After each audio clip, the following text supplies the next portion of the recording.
What's going on, fam? Welcome back to Gig Life Driver. I've been off for the past couple of days rebuilding a 2003 Honda Metropolitan.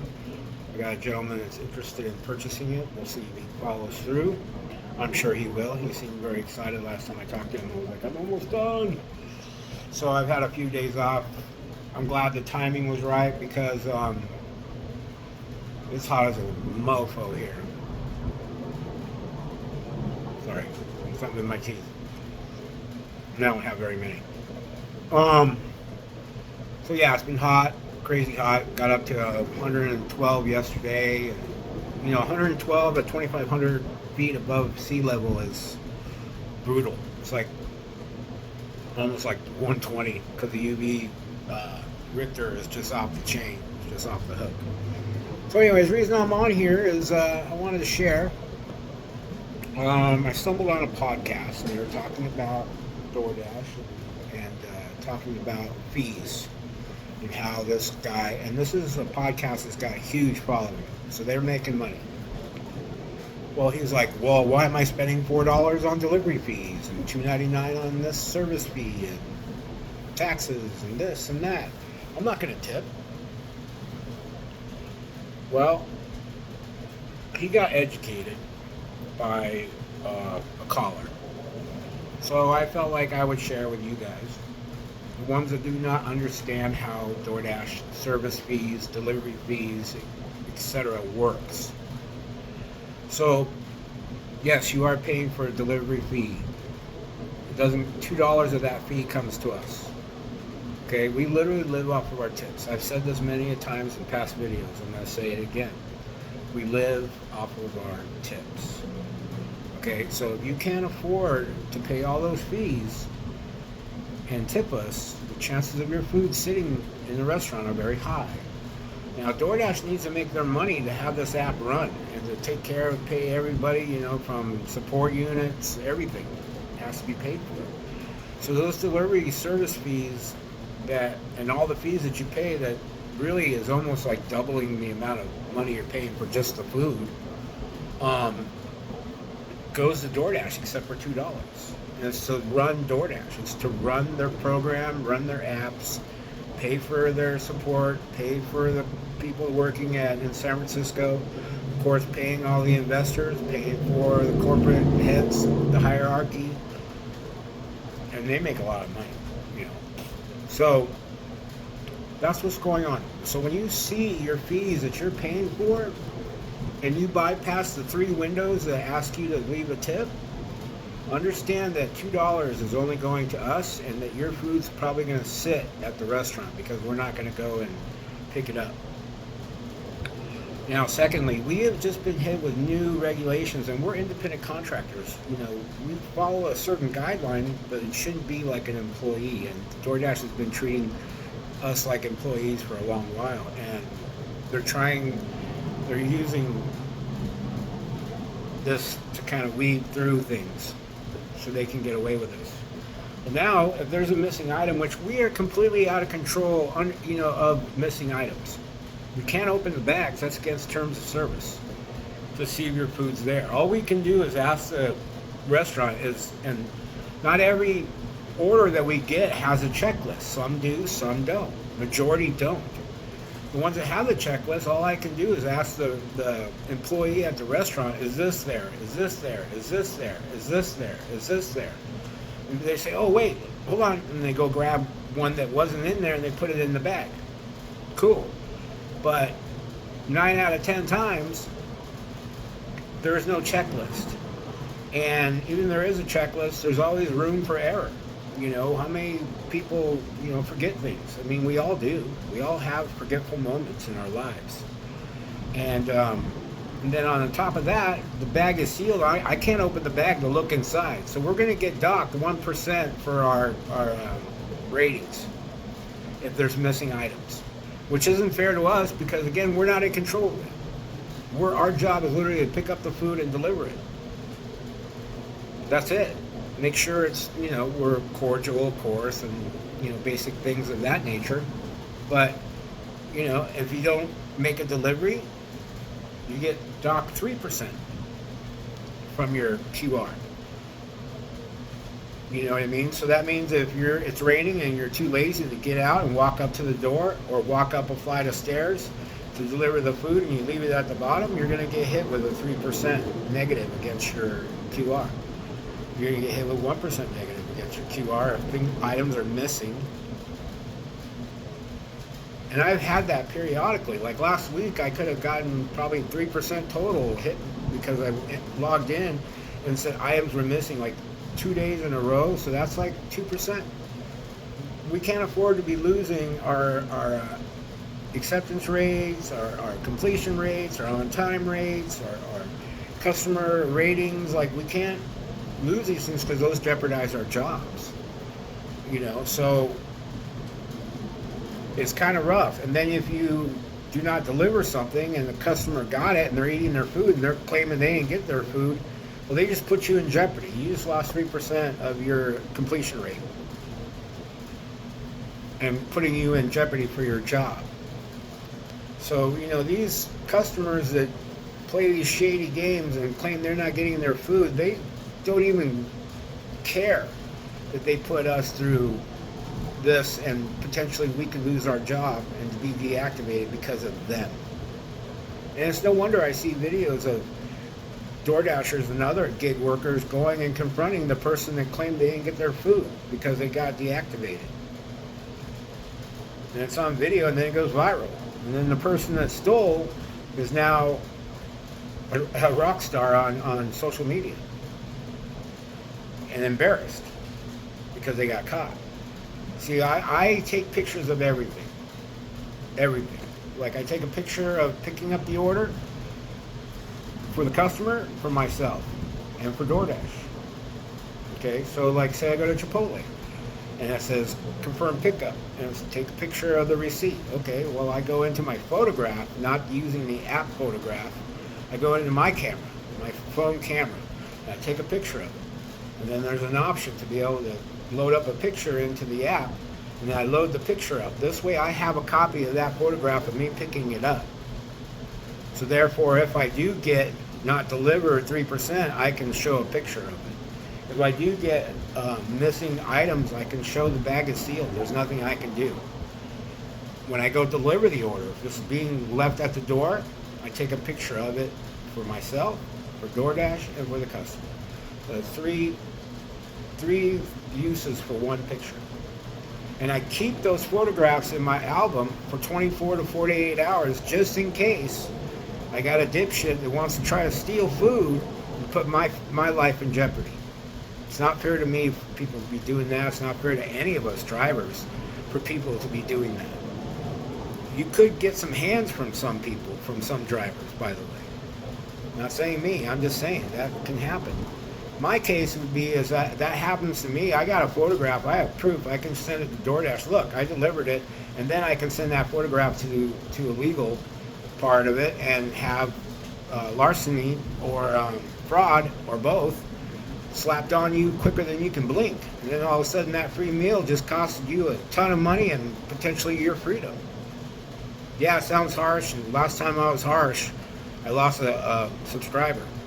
I can't help the fact that this is reality. I can't coddle anybody on this channel.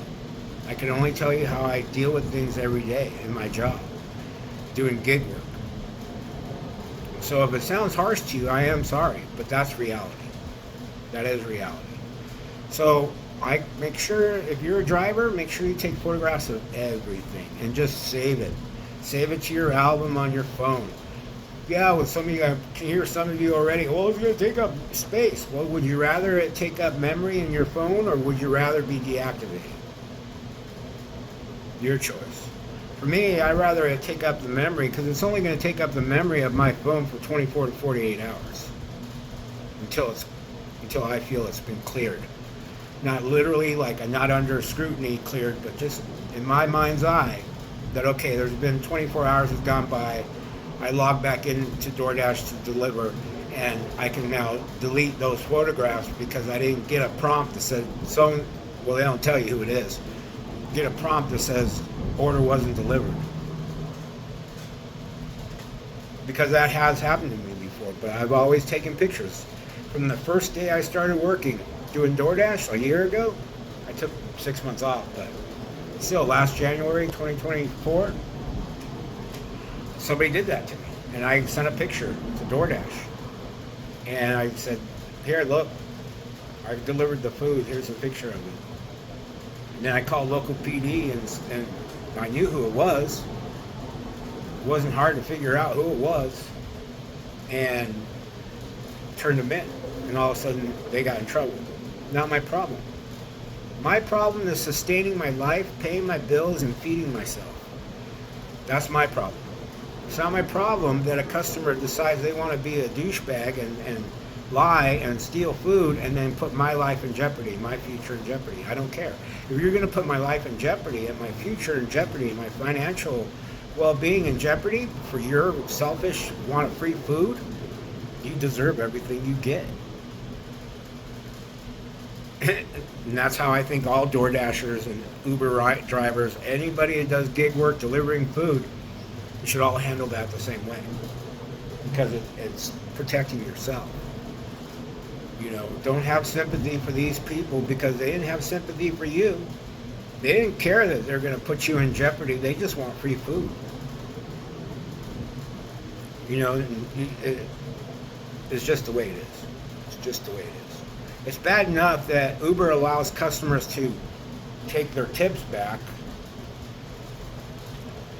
but now we have to deal with getting hit with 1% against our QR and 3% if the order wasn't delivered.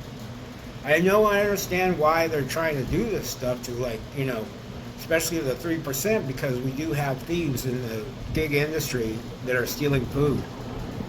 I caught one red-handed the other day. I watched him. You know, and he was an immigrant. And just like there's a lot of immigrants in my marketplace that are using other people's accounts. And I've been telling all the restaurants, make sure you have them confirm in front of you. Make sure you have them, even me. And they look at me, I'm like, look, I'm not going to eat your food because I don't eat that kind of food. I eat healthy food. I don't eat processed stuff. But make sure they confirm in front of you. So this goes out to you people that work in restaurants, that work with DoorDash. Make sure that they confirm that order in front of you. So therefore, you know that that food is going to make it to your client and it's not going to be stolen and eaten. This young man was so brazen about it. He walked into Chipotle and I'm sitting there waiting for an order. And he looks around, and he didn't even bother looking at me, which was weird, because I'm staring at him. I'm watching him. He looks around, he grabs a bag of food. Nobody said anything to him, so he walks out the door.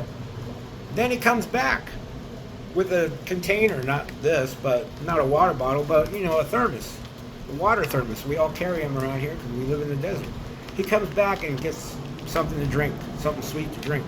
I think he got, like, sweet tea or something like that. It doesn't matter. But he came back. He was that abrasive that he came back to get something to drink to wash down his stolen food. So restaurateurs and employees of restaurants, you make sure that person is confirming that food right in front of you. And you see it and have them show it to you that it was confirmed. See, I built such a great repertoire with all the restaurants I work with. They know I'm not going to steal their food. I had one guy talk down to me, and I looked at him, I'm like, no disrespect, bro. I said, but I don't eat your garbage. He was like, excuse me? I'm like, I don't eat your garbage. I'm like, I weigh 185 pounds. I used to weigh 689 pounds. When I used to eat your garbage, I don't eat garbage. I eat healthy. I cook my food at home. I go to the grocery store and I buy my food and I cook it. I don't buy processed food. I don't go to the burger joints. I don't go to the pizza spots. Nothing. Once in a great while, like Cold Stone Creamery gave me ice cream. Cool. Some of the restaurants will give me a cookie. Cool. But this isn't every day. I get that. So, and he just looked at me. He goes, I'm really sorry. I'm like, no, you're not being sorry. I'm just letting you know. I'm not trying to be threatening. I'm not trying to be rude. I'm not trying to be mean. I want you to understand my personality. I want you to understand my scruples and my high just being, having a high quality of work that I put forth. So I'm not going to steal your food because one, I don't do that. Two, I don't eat your garbage. And he was just like, okay. Ever since then, he's been cool. I walk in, he's like, hey, can you? I'm like, I got you already, bro. He's like, all right, I told you, I got you covered. Don't you worry about that. Don't ever worry about that. And everywhere I go, they all know me. They all know who I am. They know my reputation. They know that I'm going to do the job and do it correctly. I'm not going to steal from them. If I want food from Chipotle, they like me so much they'll give me free food if I ask, but I don't eat that food. I tried their honey chicken, a little monkey dish. By the way, if you don't know what those are, they're little cups with a lid. They like come with like Parmesan cheese some places, or like barbecue sauce or sriracha or whatever. That's called a monkey bowl in the restaurant industry. That's a to-go monkey bowl. So they gave me a little cup, a monkey bowl of honey chicken, which is really good, by the way. But I don't eat that food. Same way with Panera. I can eat for free at Panera, but I don't eat their food. Once in a while, they'll slide me a cookie, and I'll eat it. I like cookies. I just don't eat a bunch of them because, again, I don't eat that way. It's a treat for me now. It's not sustainable food in my mind's eye. So I just want you guys to understand, if you are a customer of any of these gig apps, make sure you can afford it. Make sure you can understand that you need to leave a tip, so therefore you can get your food in a timely manner. Because a lot of people, especially in my marketplace, aren't even picking up orders for $5. That means it's a $2 base pay and a $3 tip. They're not going to go pick it up. I'll go pick it up because I'm on two wheels and my overhead's way low. I think we should all be delivering on two wheels for the most part because, the UK does it, Europe does it, India does it. They all deliver on two wheels. It's cheaper. You get a higher profit margin. So again, if you cannot afford to use these apps, delete them because you're not going to get your food. If you're a person that likes to say that you didn't get your food and get free and you think it's cute because you got free food, watch yourself. This is an educational video, and I hope DoorDashers and other gig workers see it and they start practicing what I'm practicing to catch your asses for stealing from us. All right, gang. Peace be the journey. Sorry to be so abrasive. I hope you understand. I hope I earned your subscription. Please don't forget to like, share, and subscribe. And yeah, baby. Welcome back to another episode of Gig Life Driver. Tomorrow I'll be out on the road. I'm going to be doing breakfast in the morning. I got this scooter running like a champ. I'm going to go do a maiden voyage delivery and run it by the guy, to the gentleman that's interested in it, and see if he's going to buy it. If not, I got another scooter to deliver on. I'll put it up on Craigslist or OfferUp or Facebook Marketplace and sell it. If you're in the Tucson area and you're interested in a 2003 Honda Metropolitan with 7,900 miles on it, fully redone and tuned up, oil change, the whole 9 yards, I'm selling it for $800. DM me on YouTube. All right, gang. Peace be the journey. Blessings to all. Don't forget to do that hustle.